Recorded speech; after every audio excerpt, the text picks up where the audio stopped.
Blaming others for your problems is a complete waste of time. When you do that, you don't learn anything. You can't grow and you can't mature. Thus, you can't make your life better. In my 3 decades as a professor and clinical psychologist, I've learned that there are 2 fundamental attitudes toward life and its sorrows. Those with the first attitude blame the world. Those with the second ask what they could do differently. Imagine a couple on the brink of divorce. They're hurt and angry. The unhappy, bitter husband recalls the terrible things his wife has done and the reasons he can no longer live with her. The harried and disillusioned wife, in turn, can describe all the ways her husband let her down. Each has a long list of necessary changes for the other person.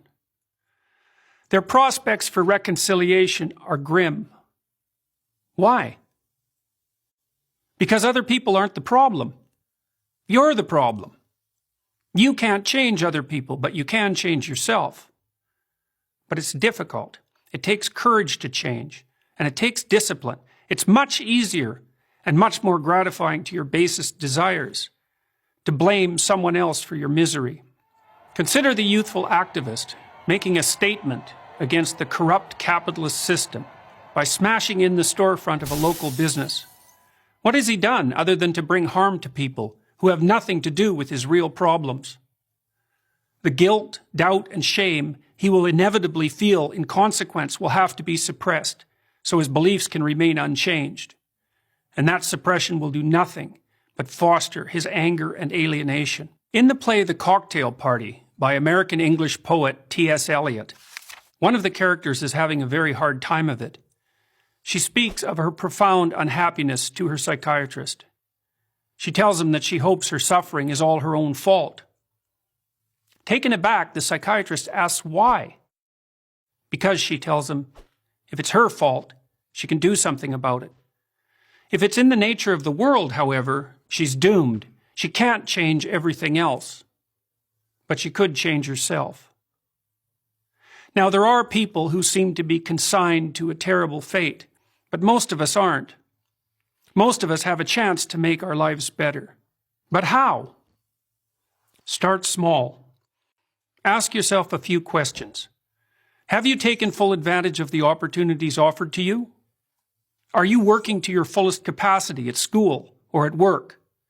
Have you, in other words, set your own house in order?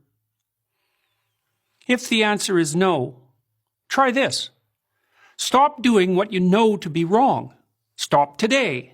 Don't waste time asking how you know that what you're doing is wrong. Inopportune questioning can confuse without enlightening and deflect you from action.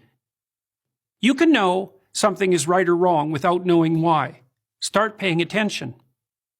Do you procrastinate, show up late, spend money you don't have, and drink more than you should? It's not a matter of accepting some externally imposed morality. It's a dialogue with your own conscience. What are you doing that's wrong from your own perspective? What could you put right now? Get to work on time. Stop interrupting people. Make peace with your siblings and your parents. Diligently utilize everything you already have at hand. If you do those things, your life will improve. You'll become more peaceful, productive, and desirable. After some days or weeks or months of attentive effort, your mind will clear.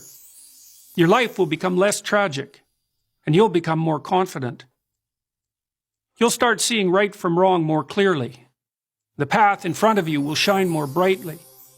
You'll stop getting in your own way. Instead of bringing trouble to yourself, your family, and your society, you'll be a positive and reliable force. Your life will still be difficult. You'll still suffer. That's the price of being alive. But maybe you'll become strong enough to accept that burden, and in that fashion, even come to act nobly and with purpose. The proper way to fix the world isn't to fix the world. There's no reason to assume that you're even up to such a task, but you can fix yourself. You'll do no one any harm by doing so. And in that manner, at least, you will make the world a better place. I'm Jordan Peterson, professor of psychology at the University of Toronto for Prager University.